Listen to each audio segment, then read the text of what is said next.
What's that, bud? The Lincoln Summer Sales event is on now with exclusive offers?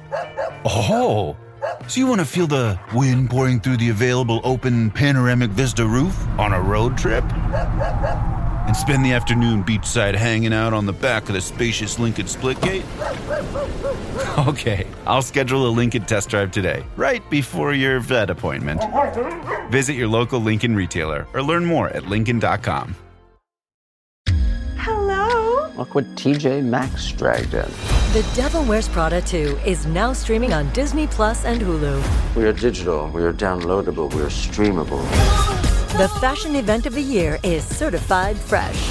Pull yourself together. We have work to do. Critics say it's smart and witty and the perfect sequel. That's all. Get runway ready for The Devil Wears Prada 2 on Disney Plus and Hulu. Rated PG-13.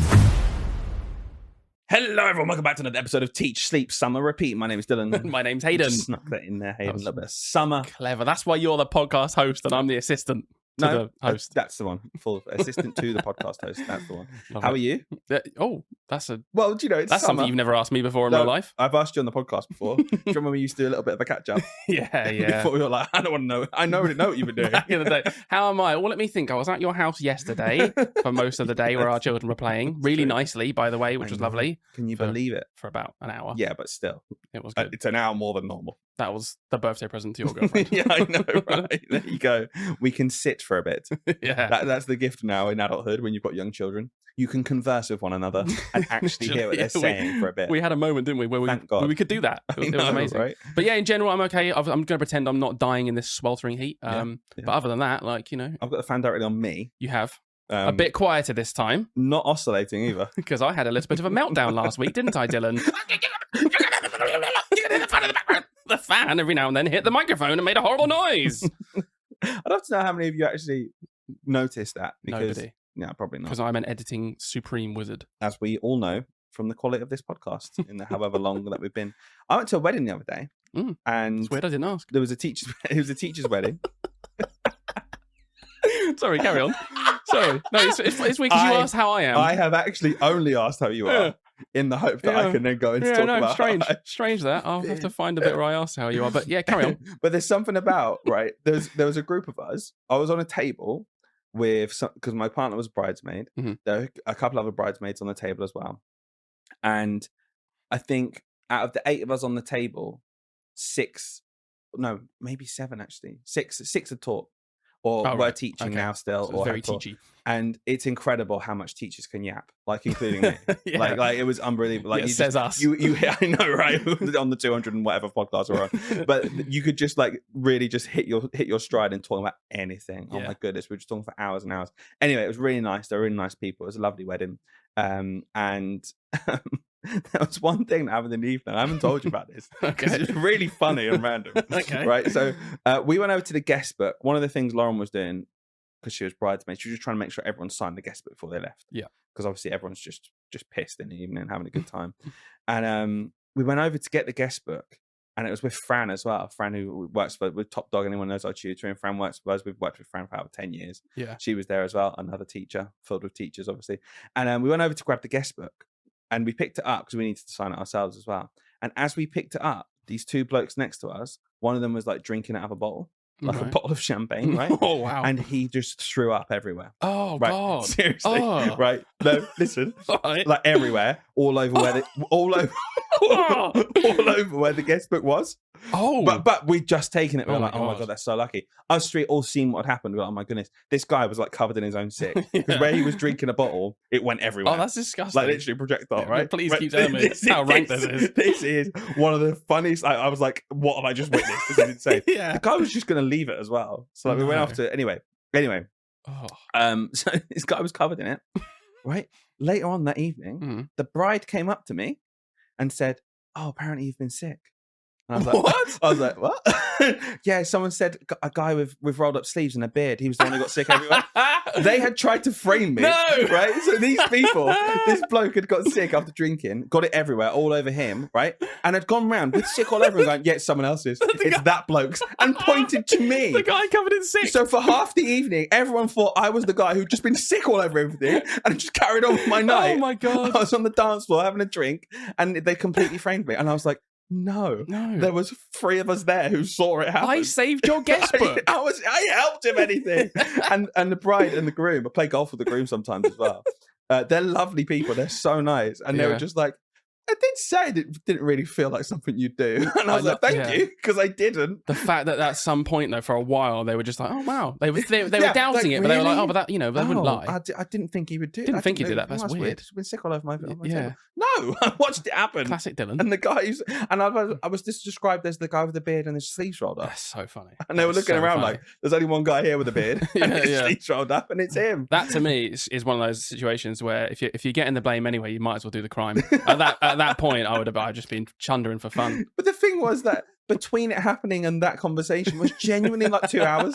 It was They all thought genuinely you'd been sick the everywhere. whole time. They're They like, were we won't oh. say it because he'd be embarrassed. He'll get embarrassed. Don't say it. And he sicked all over that guy's shirt. Can you see that guy's chin and shirt that's covered in sick? Dylan did that. It was his own f***ing sick. The idea that this guy didn't even change, like, didn't go. If I was sick all over myself at a wedding, I would leave. But then I saw after it happened, directly after it happened, I saw this fella walk up to the bar with it all over him. Oh, don't. And someone said, "Oh, what happened?" And he just was like, "I don't know," and just carried on. What is wrong with people? What is wrong with people? That is so funny. So yeah, I was framed for being sick. Wow. And you were the famous guy there. No. Did anyone, as there were lots of teachers there, did anyone go like, oh, you're the guy that does the podcast? They like, people knew because do you know when you like ask questions? Yeah. Of like, oh, so it's like we were all talking together, and obviously everyone was on their summer holidays, so we were talking about that. And then one of them just was like, oh, so what do you like? Do you get a break in what you do? Oh, so in the way they already clearly knew that. Yeah. I was teaching. Now we do all this stuff and the tutoring business and that kind of stuff. They've seen you online, basically. Yeah, but it's a nice conversation. Like there's such nice people. Yeah.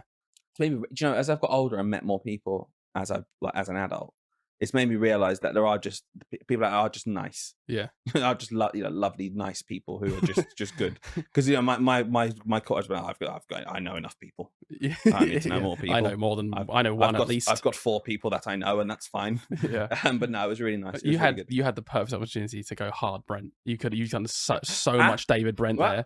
Do I get a break? Break when I want, mate. 2 pens on your ears, walking around giving out signatures. No one asked for it. No one asked for it. Yeah. Sorry. I think it goes. You probably recognise me from Instagram. Yeah, come here. I'll sign your shirt. Oh, yours is a bit sicky, mate. I'll do you down here. Maybe then he wouldn't have framed me. Maybe that's what you wanted. I know, that's it. You wanted a framed signature. That's what he was trying to get. Oh, for God's sake! I think if anything goes the other way, it's like, is that twat who thinks who says what he wants? It's the guy that doesn't shut up online. Oh man, that is so funny. I can't believe that. I know, right? That was my story. Absolutely funny. Oh. Lovely day, amazing wedding, Mm. lovely people. Stevie and Elliot, beautiful. Yeah. They're on their honeymoon right now. Thinking about the time you sicked at that wedding. So, well, we'll know that's if they're good. listening or not, won't we? yeah. Anyway, should we get on with some questions? Yes. Question 1, I've been keeping from you. Yeah, because I've seen it. It's something you need to do, and I think it'll make you laugh. Oh God. So go on, Okay. scroll up and reveal. Have a Can I little see read. it? Trigger Dylan in the shortest possible time. That is brilliant. Your time starts now. Right, go on, it's not hard. Okay. As a very big-headed person, do you not get embarrassed about the fact that you don't fix or do anything in your house to make your house remotely welcoming? For example, having a door handle, fixing anything that breaks, just generally look in your garden, mate. I wouldn't want to go in there, and neither does your son. I can answer all of these. It's not a joke. You're laughing, but I'm not joking. This is finally my opportunity to be like, you're pathetic.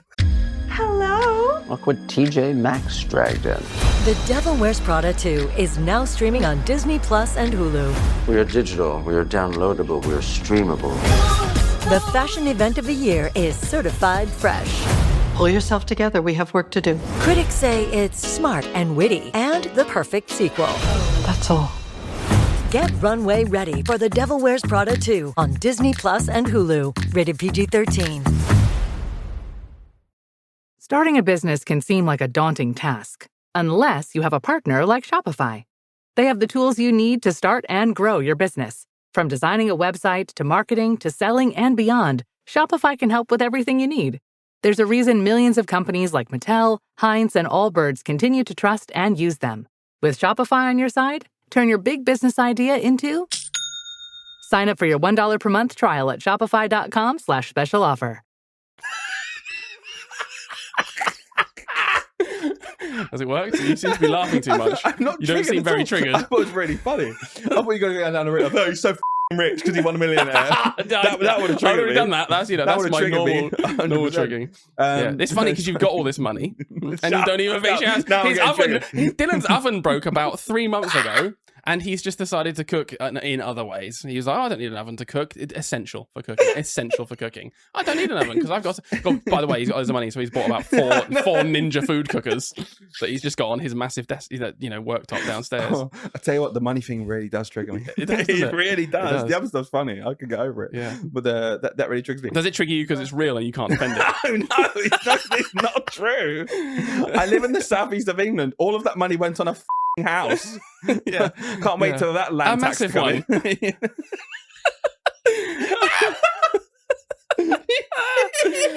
go. I think it's worked. Whoever wrote that in, that's great. That's great. Massive. Yeah. It all went on my massive house that I can't afford if Andy Burnham taxes me. I'm asset rich, cash poor. Okay, that old chestnut. Oh, well done. Well, I was gonna try and. There's no point. There's no point doing it back because that's not what the thing says. It is all true. That would just be revenge. Everything you said is true. There were just reasons. Well, reasons. Yeah, everything I've said is true. So you are rich. Oh, no, that's what he said. You heard it here. That's what's triggered me. Untruths trigger me. Yeah. Anyway, next question. Right, a chance for clarification. Whilst it may have been tongue-in-cheek, your first suggestion for new parents was to quit leadership positions. It was, wasn't it? We did basically say that. Why don't you just not do it? Yeah. This led me to think: do you believe do you believe school leadership and having young children is incompatible? Just your opinion. Ooh, nearly messed up there, didn't you? I did. Go on. You is it incompatible? Like, not, is it? I wouldn't say it's a hard no, like it's incompatible. Yes. I wouldn't say a hard yes. So I got 50-50, get that right. If you want to be a bad parent, I'm joking. I am joking. Everyone out there knows some of my friends do this. I did it for a bit in terms of maths and stuff. I am obviously joking. See, when Dylan gets triggered, one fun fact about Dylan, when he gets triggered by anything, he then just goes into this state of like, I have to now trigger everybody else. So that's why he tried to trigger you then, just so you know. It's a defense mechanism. Rich people do it all the time. I don't know what it is. I don't think it's incompatible. I just think in a lot of schools, but I think because so many schools are just blur that line into toxicity, and that's just become quite normal for some reason in the culture of this job. I think there are a lot of schools where it is incompatible and way more than it should be. Yeah. But like on paper, they shouldn't be incompatible. And I know there are schools. I have friends and I know of people who are in leadership positions and their parents, and they have got it. Like they've made it work. Yeah. Do you know what I mean? So there's obviously ways to do it, but it's a risk. I think it is a risk. Yeah, in a way, like, again, it just so much depends on your own situations. Like, I think what the problem we have currently as well is that I see a lot of is still in society today, right? Women are expected to do all of that home, that kind of home cognitive load of like basically running the household, right? Yeah. That still exists. Yeah. Okay. And back when you could survive on one salary, it was maybe more balanced in terms of one partner did go out and earn the money and maybe went in these positions, right? Mm-hmm. Went into these leadership positions and took on extra work and worked all the hours. And there are definitely cons to that. I'm not saying that's what we should be aiming for. No. But that person maybe worked loads and brought home all the money to sustain the household in terms of monetary. And then there was one person who could stay at home and did take all of that burden of the cognitive load of running the household because as part of them not going to work every single day, right? 100%. That's a thing that literally happened. So what happened with society moving into you need 2 full-time incomes to sustain a household? The woman has maintained that mainly cognitive load in general of running the household, making sure the kids are okay, understanding what they need, and still working full time. Yeah. And if you think about teaching, its vast majority is female dominated. So if you're a woman in a position of power in a school that has to do all of this extra stuff as well and has already got all the extra burden of the home thing, it is completely unsustainable. Yeah. I can see why people look at it and go, oh no, I can't do that. And then you see data skewing slightly in terms of the percentage of men in those leadership positions in school compared to women. That's such an unreal observation. That's all clicking in my head now. That you can see why it moves that way because the women look at it and they go, oh, I'm already taking on the massive cognitive extra load of this unpaid work. I can't take on the massive cognitive load of this paid work, which also isn't paid past a certain point. Because we get rid of directed time and you're a leader and you're just expected to do everything. Of course that becomes unsustainable. Like, of course that does in this model. And again, people out there always say this stuff, and there's always some... Yeah, we've got to do the disclaimer now. There's always some pick-me out there as well who's like, well, what about the men who work so hard and it's hard for them as well? They're doing lots at home too. Yeah, yes, I know. And in the modern society, we should be doing lots at home. And then even if we equalize all of that, you can still understand the point I'm making, which is there's loads of stuff we have to do to run a household. And doing this job as well as having children becomes unsustainable anyway, even if we share out all of that burden. Right? So it just seems to me to be quite clear. The reason why I say don't do it, yes, it is tongue-in-cheek, but it is also in a way saying there comes a point where to me it does not become worth it. And you have to work in a very specific school which respects your time, gives you time out to do the job. And I see lots of leaders completely taken advantage of. And I feel really sorry for them because there are amazing leaders out there, middle leaders especially, who lose their right to directed time, who are just expected to do absolutely everything under the sun, who have 7 different roles when back in the 90s, it would have been 7 different people doing it when we actually had money being plowed into education. And they're just taken advantage of. And then their family takes the back seat. So in that situation, my advice would be, what would you look back in 30 years and wish you did? Yeah. More of that unpaid labor at work because you're an assistant head teacher, or maybe a slight drop in your salary, but you're home with your kids more. Like, I just think if you're able to take that decision, that's what I'm saying when I say quit. I'm not saying you can't do it, and I'm not saying it's completely incompatible. My point is just that on the whole, look at your situation. And I think more often than not, the reason we see what we see is because it is incompatible. 100%. And sometimes we're harsh on our wording and things like quit. It might be really that you look at that and think, I'm going to defer this for 3 years. Yeah. My child is 1. Yeah. And I'm just, you know what? I've made the decision that I'm not gonna never do this now because I've got a child. I'm not gonna, for the next 18 years, never take a pay rise, never take a promotion. But in this situation, I've decided for the next 3 years, though, I'm just not going to do it for X, Y, and Z. Looking after the household with a toddler at home is tough. It's a lot of work. It's a lot. That was really interesting because it's like anyone that comes back against that and it says, "Wow, actually, I'm in classic ignore the macroeconomics and just look at like one specific situation. I'm in a situation where actually my husband stays at home and looks after the house more, so that's not fair." Okay, but let's not pretend we've completed equality. We haven't. We're actually quite far away from it. We like to pretend sometimes. We like to make stats look as good as we can, but even still, they can't lie. It is true. The vast proportion of teachers are women, and the majority of the time, women are taking on more of the house burdens at home still, even though we've progressed as a society.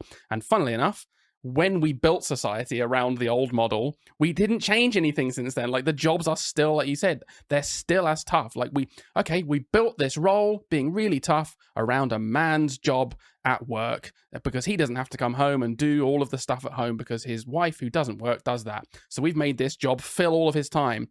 Fast forward 60 years, the job still fills all of your time. It's a woman doing it now, and she still has loads of stuff to do at home. Like, and her partner still needs to do it as well, and it's double income. It's just crazy. Like, I don't know. It's a broken record because we've been saying this as a society for like 20, 30 years now. It's completely unsustainable, and it's getting worse. So that's nice. And it's almost as if there would be. I just wish there was some way of measuring how many children are being born.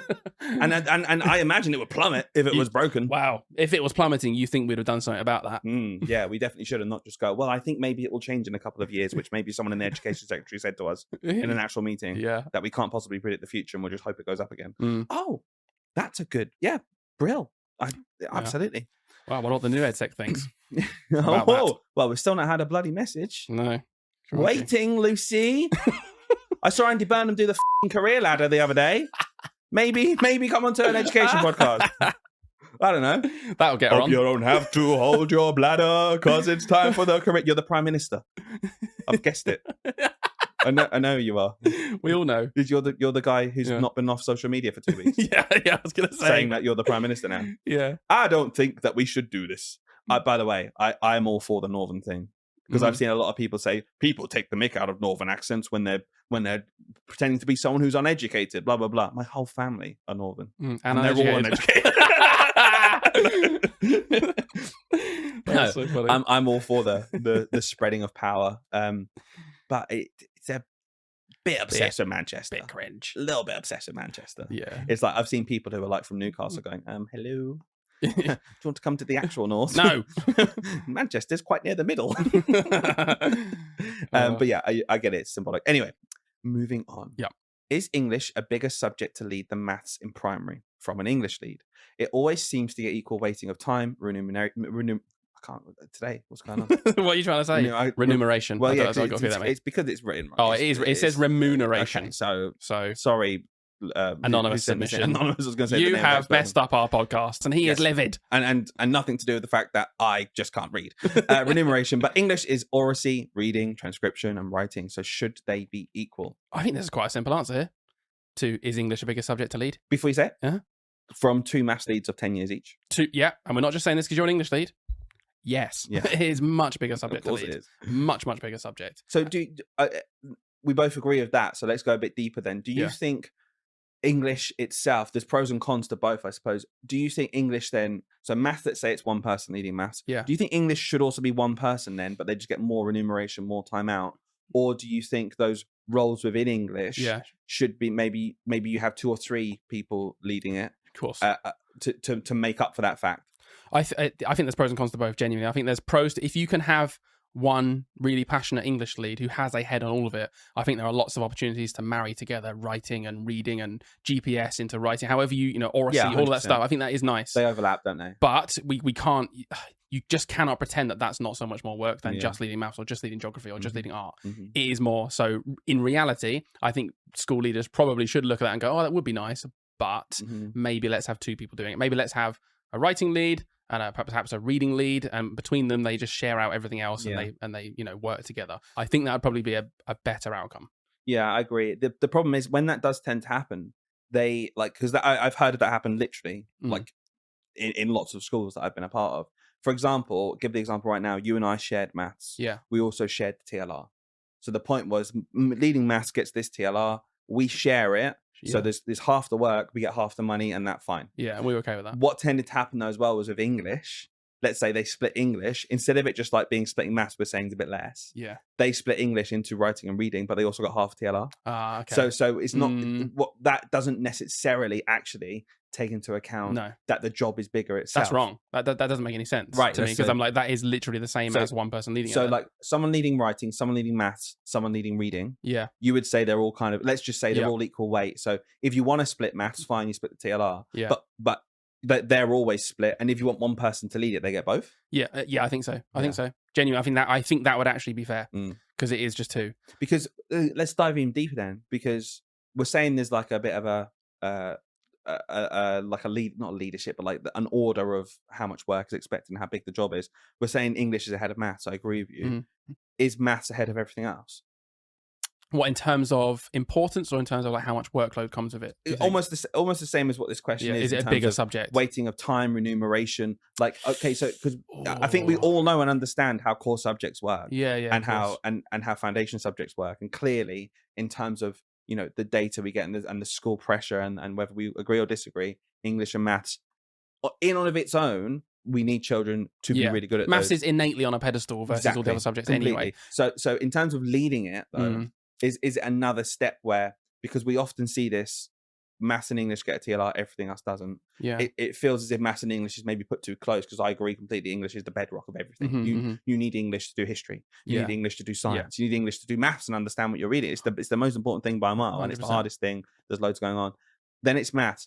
Are we agreeing and saying, therefore, then, okay, if you lead art, or if you lead music, or if you lead something else, whether we think it's right or wrong, is it just a completely different job? This episode is brought to you by Mathsu. Here's the daily reality for most primary school teachers. You want your class doing focused arithmetic practice every single day. But finding the exact arithmetic questions at the right year group level, at the exact right small step, eats into time you simply don't have. You end up cobbling sheets together, photocopying old ones, or rewriting questions on the board. So we built something to fix that, and it's completely free for school staff to use. It's the Mathzoo worksheet generator, where we have mapped out every single small step for arithmetic from year 1 all the way up to year 6. Click into any topic, drill down into a specific small step, and generate as many questions as you want. And no, it's not AI. And because it's so granular, you can plug exact gaps, exchanging across different digits, adding fractions with different denominators or denominators that are the same. It's all there. Choose however many questions you'd like, print the worksheet off for your class to complete, or simply snip it onto your whiteboard for daily arithmetic practice. The whole thing takes seconds, and like I said, completely free for school staff. Just click the link in the description below and get using it with your class tomorrow. It's so tough because I think that it's really hard to separate workload with like how important something is and the responsibility that comes from it. Exactly. That's what I'm struggling with in my head a little bit, because I think I look at us leading math and I look at the person leading art and I'm like, it was about the same workload, but we got paid a TLR for it and they didn't, which I always struggled with, because I equally, as a side note, I just think anyone doing extra work in any job should get paid for the work, for Christ's sake, or at least be given time where they've agreed, okay, I'll do it for this time out or whatever.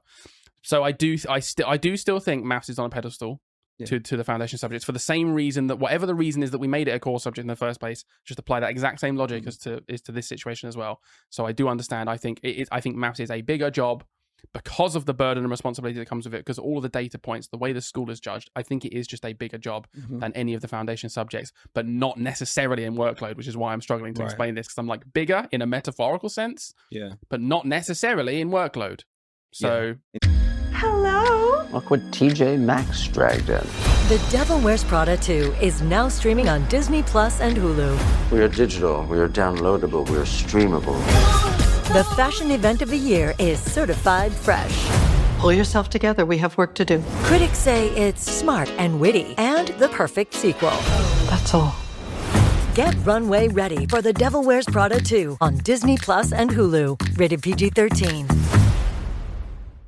Amazon Health AI presents Painful Thoughts. Why did I search the internet for answers to my cold sore problem? Now I'm stuck down a rabbit hole filled with images of alarmingly graphic sores in various stages of ooze. I can clear my search history, but I can never unsee that. Don't go down the rabbit hole. Amazon Health AI gets you the right care, fast.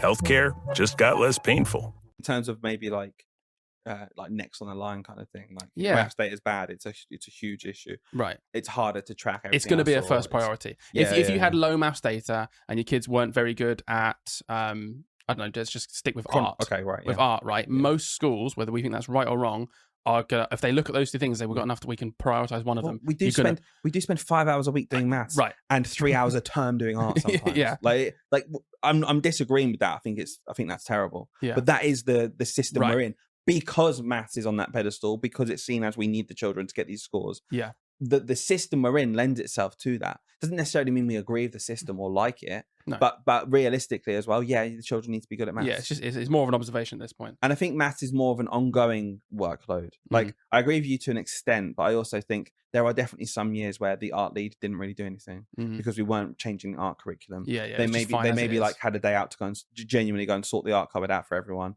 and make sure that like they had what they needed in each year group for the medium term plans that they put together or something from a scheme we were working. But quite often art leads will also do things like yearly running competitions though, or clubs or whatever. Yeah, completely. And I'm not saying it's right, but what I mean is just I think in general the workload of a maths lead is obviously higher in general than the workload of the art lead or the DT lead. There are peaks and troughs, but constantly with maths, like you'd be doing a CPD session. Yeah, we were doing a maths CPD session at least 3 times a year. There wasn't always the art thing, unless art was the focus at that time. Yeah, sure. So I think if you got the focus of your time on your foundation subject, then your workload's huge. And you're not getting paid for it. It's really, really frustrating. Yeah. But also you can drift through sometimes when, thankfully, the burner's off your subject. I don't think maths and English is the same. No, I think you're just constantly in those meetings and pushing on and CPD and things like English that. Is crazy. Like I also, just on a teaching level, English is the hardest thing to teach as well. It's so difficult to get really good at teaching writing. We've had these conversations loads of times. Teaching writing really, really exceptionally well is exceptionally hard to do Yep. and requires a lot of training and support and maybe even schemes and things like that. Having one person lead that is a huge job. Yeah. And then there's reading. And it's Yeah. like, what do we do about reading? We're constantly facing crises of reading in this country. Of kids aren't reading enough. Their reading their ability is not good enough. What do we do as schools? We've got them all this time. And that's just two parts. And then, you factor in things like oracy. And then grammar, punctuation, spelling, I think very much is under the umbrella of writing to me. It should be. It should be. But then we do have a GPS test and it often gets separated out. And it's like, there's just so much to English where I'm then, you've got to get it all right. On top of all that, handwriting. Yeah. Like, right. you can put things together, cool, but I can't read what you're doing. You have to, it's like fine motor skills. It's so much. Yeah. So much. There is so much to it. And like you said, because it's the bedrock of everything else as well. It's also on its own pedestal above everything else for that reason, and it's the hardest to teach, and it's the hardest to lead, and there's the most workload that goes with it. So yes, to answer your question, I hope you like this because you're an English lead, and I'm sure this is music to your ears. It is significantly harder than anything else, and bigger than anything else, and more the most important. Yeah. There you go. There you go. We're on the same page. So, there we are. Right, Totally you ready to do some maths, though? This next question. Oh, God, okay. This is from Lucy. If the school day is 8:45 to... It sounds like the start of a riddle, doesn't it? It's 8:45 to 3:15. You have to read all of this. The horse. My BPA is from 9:30 to 12. Is it 10% of my time? Okay. It used to be 1 until 3:15. So it used to be 2 hours 15. Okay. For Key Stage 2, it's either 9:30 to 12:15. Right. Or 13:15 to 3:15. Here's the summary for anyone who wasn't. Yeah, here's a summary for everyone who wasn't keeping along. Some teachers have 2.5 hours. Some have 2 3/4. Some have 2 1/4, and some have 2. Right. Let's just say before we do any maths, right? If there is a discrepancy that much of how much someone's not getting it right, okay, yeah, that is wrong. But reminder, what PPA is? PPA is 10% minimum of your contact time with the children. Yeah. Okay. So it doesn't count your marking and planning afterwards. Doesn't count that extra bits of directed time. The time you're with the children. Yep. 10% of that. And by the way, we had this conversation. It's calculated before PPA is given. So some people said to me, is it 10% of the 90% because I'm not having contact time with the children? No. Imagine your contact time with the children that they're in lessons for the whole week. Yeah. Imagine you've not been given PPA. Doesn't exist. Doesn't exist. 10% of that time is what you are expected to give, and it's a minimum. So there is a reality where in this situation, we'll do some maths in a minute, the person getting 2 hours is 10% of their time. Right. And everyone else gets more. And actually, it's all within the rules because it's minimum of 10%. Yeah. You could argue it's not fair that some staff are getting more than others, and I'd agree with that. It should be consistent. But there is a situation where as long as everyone's getting their minimum 10%, then it is actually acceptable. It's acceptable, yeah. But like you said, then you can just complain about it. It's not really fair between everyone else. Yeah. But in very likely reality, 2 hours is not going to be 10% of your teaching time. So let me I'll give the example now. It's hard to tell because we don't have their breaks, right? Yeah. But so the example of our school, very quickly, maths in the morning was 1 hour 20. English after that was 1 hour 30, I think. Yeah. So 1 hour 20 and 1 hour 30 in total. So that's 2 hours 50. Yep. Then the afternoon was 2 hours 15. Yeah. So you got 2 hours 50 in the morning. Yeah. And 2 hours 15 in the afternoon. Immediately, I'm sure you can work out that that's not equal. So PPA used to be in our afternoons, right? So if you've got one afternoon out, that's less than 10% because it's less than half the day. Yeah, sure. So 10% is half of the day. So when we had PPA in our old school, it was realized very quickly this is not a minimum of 10%. It might feel like half a day because it's your afternoon versus your morning, but our mornings are always top loaded, right? Because there's more learning time going on. So what our school did to counteract that was every single term we got an extra half day out. So we would, and it was usually a morning. We would get the whole morning out, and that was an extra 2 hours 50, and that accounted for and got us past that 10% threshold. And it was just extra PPA. We weren't directed. We could do what we wanted. So that was the way our school got past the 10%. So, schools looking at it and going, oh, well, it's just the timetable. I can't give you it. Sorry. It's 8.5%. Sorry. It's not good enough. You need to sort it out. It's a minimum of 10%. So do something like our school did. Yeah. Our head teacher was so good because, and this is what a lot of head teachers will be like up and down the country, by the way. People say, just what should I do? It's like, well, have you spoken to your head teacher? No. Well, that's your first thing. Go and speak to your head teacher, because our head teacher, we went to him, we said, hiya, this isn't quite right. It's not giving us 10%. What can we do? He had a solution within a week. Yeah. So he wasn't not going to. So it could have been a reality where we've gone, oh, our bloody head teacher is stealing this from us. He's done this on purpose. Moaned against all ourselves. Didn't do anything. Went through the whole year. Yeah. Nothing changed. Realistically, It's one of 400 other things he was doing. He in that situation, I'm not saying every head teacher's like this, because some head teachers are toxic and will do it on purpose and try and get away with it. But in his situation, he was a very nice person. He did genuinely it was just an oversight. And he was like, oh yeah, this only works out as like 9%. Yeah. You guys aren't getting enough, so I'll do this. And he fixed it immediately. Yeah. It was fine. And it's picky to just do 1%. Yeah. Because we're already expected to do way more work than that time we're given anyway. So it's important, because that extra percent, that extra hour every week, or whatever it was, I had to do the same amount of work.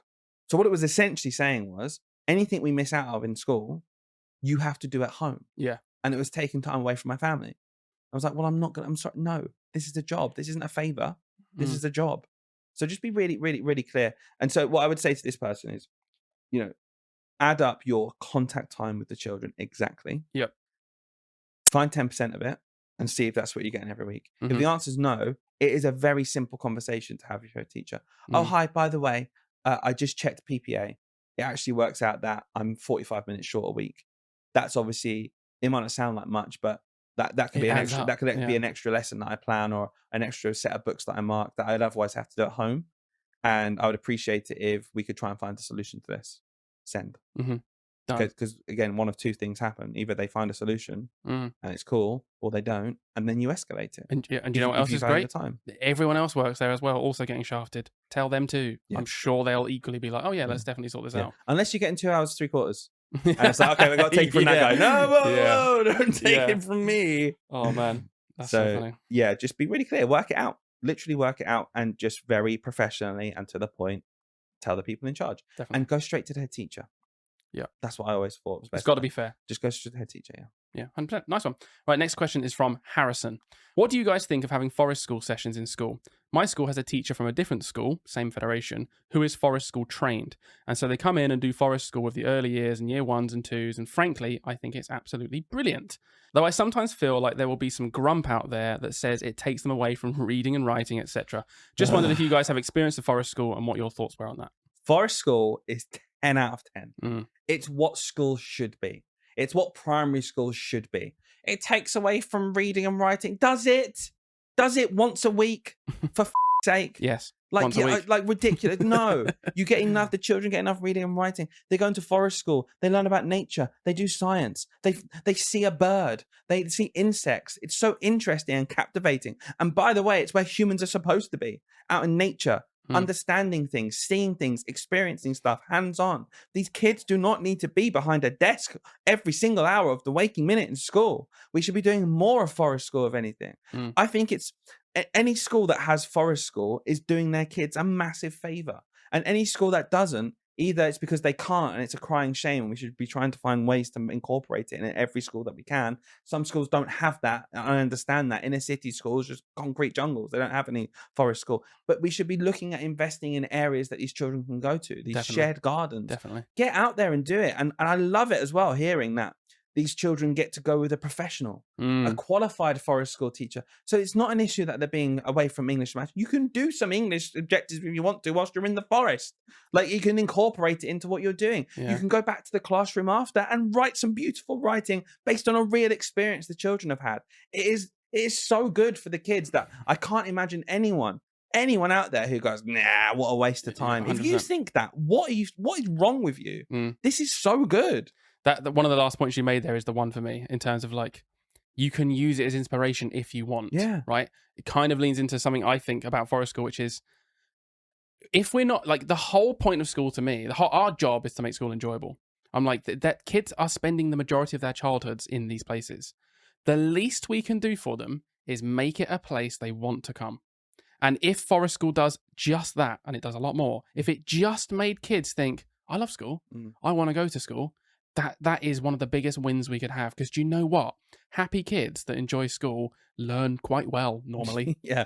And when you've got the professionals in the room, half the battle is if they want to be. It's fantastic. There's a lot of teachers who go, it's not my job to make school fun. It's not my job to make them want to come in. Fine. Like, okay, yeah, your job, maybe you're just a fantastic educator and you can teach children stuff really well, right? But that, if we have children who want to be in the building, your job becomes easier. Yeah, exactly that. That is, it's easier to do. I'll give you an analogy and you can answer this one, right? So if you could teach maths and English, but only for 4 days a week, but the caveat is the children are happy in school in general and they generally want to be there, right? Or you can teach maths and English for 5 days a week, so you do get extra teaching time, but the kids, on average, don't really want to be there. They don't enjoy school that much. It's a bit of a chore to them. Which one are you picking and why? There is nothing that is more of a barrier to learning than disruptive behavior. We call it low-level talking, don't want to be there, can't be bothered, trying to encourage them, right? So if that isn't an issue, I would get more out of the children from those 4 days of teaching than I would 5 days constantly pitting myself against them, trying to encourage them, trying to get them on board, trying to stop those low-level disruptions.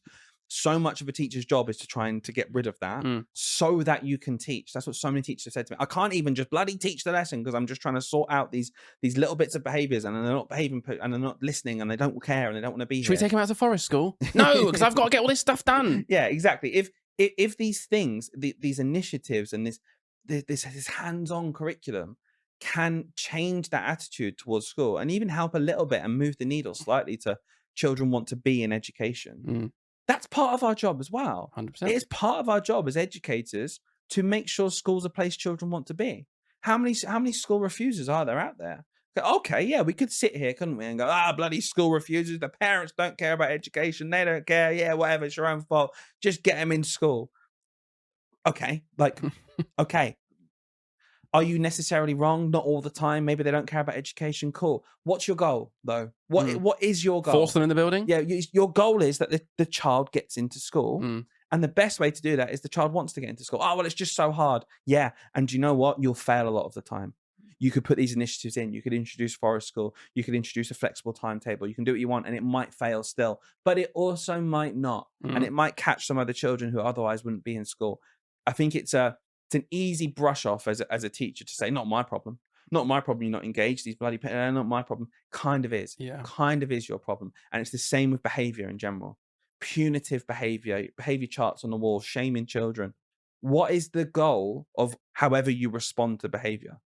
Your goal of however you're responding to behavior, my goal as a teacher is how quickly can I turn this around so that they're now more engaged in this lesson and the others can crack on as well. Me shaming that child or putting the name up on the board or being really punitive, when it's the 5th time I've done that and they're still disrupting the class, right?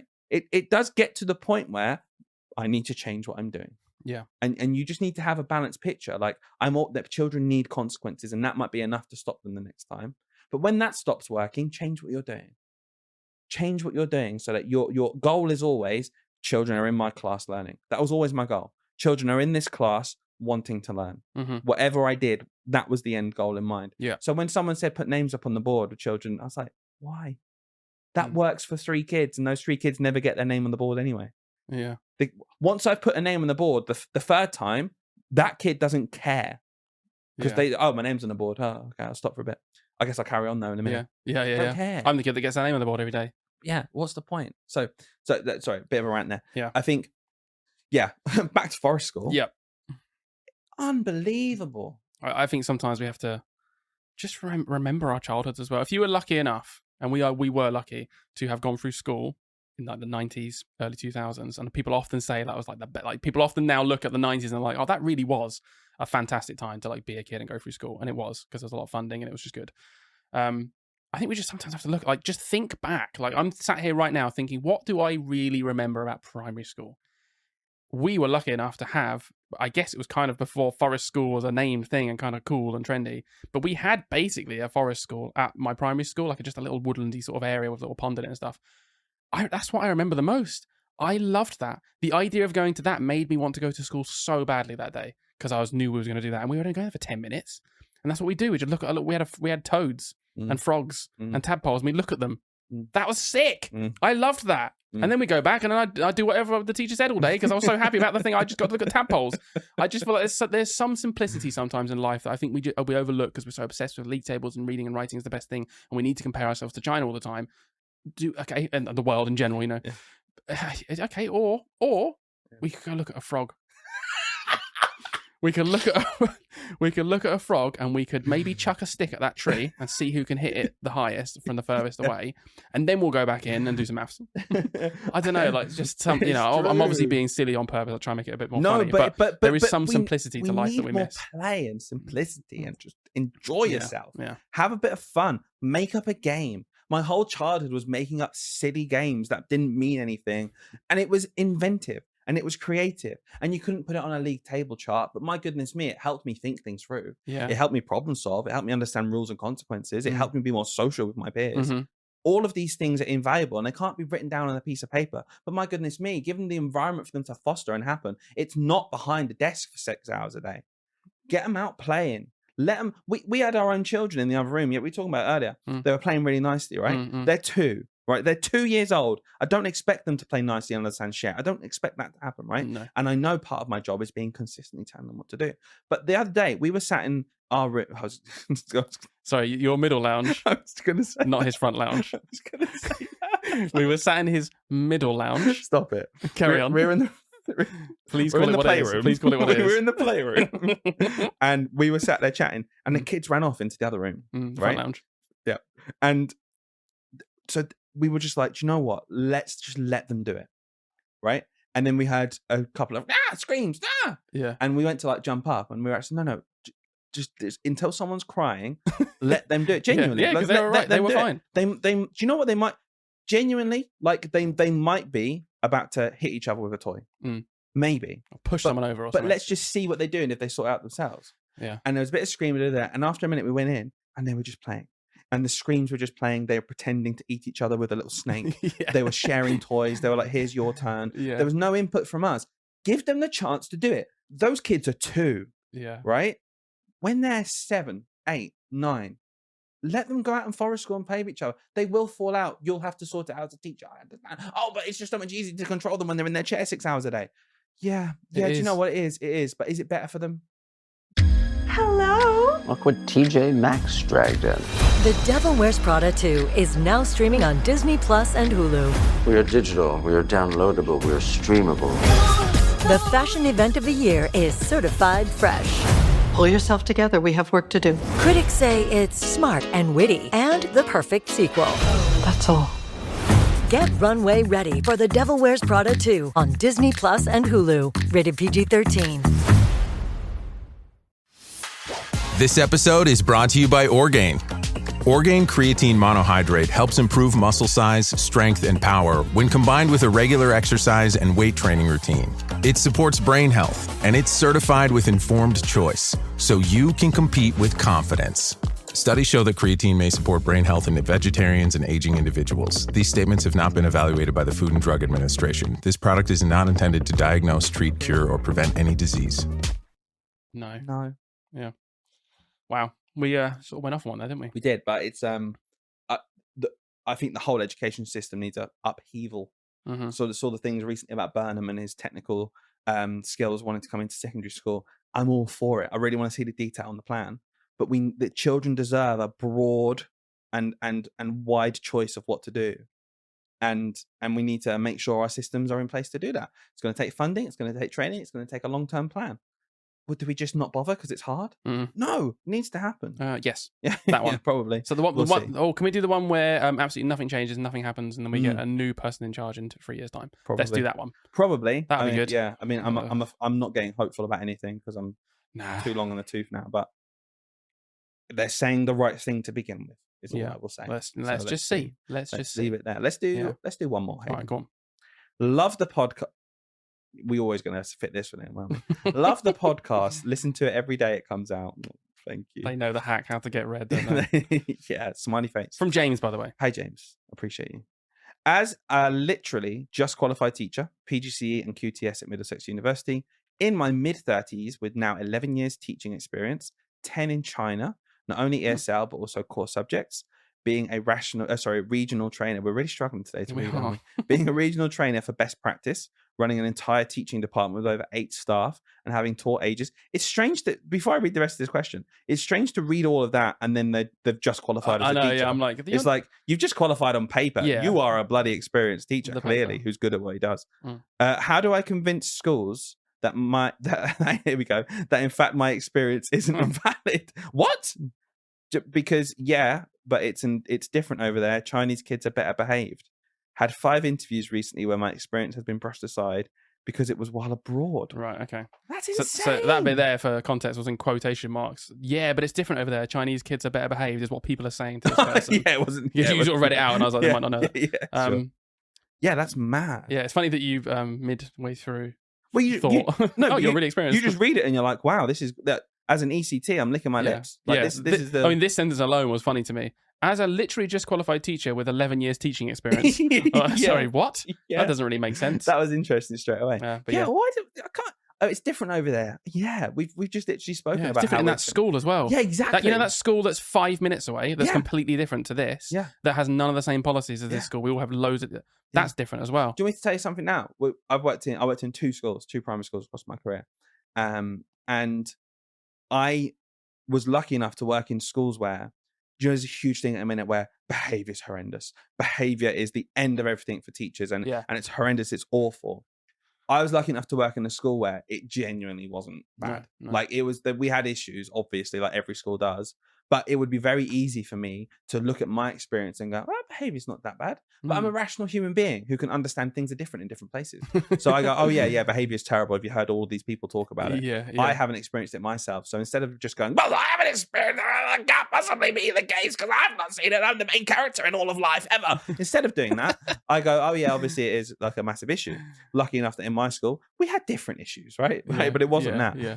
It's almost the same here. It's like, well, it's not where I've been. So how can this possibly be a useful experience? What are you talking it's about? Great.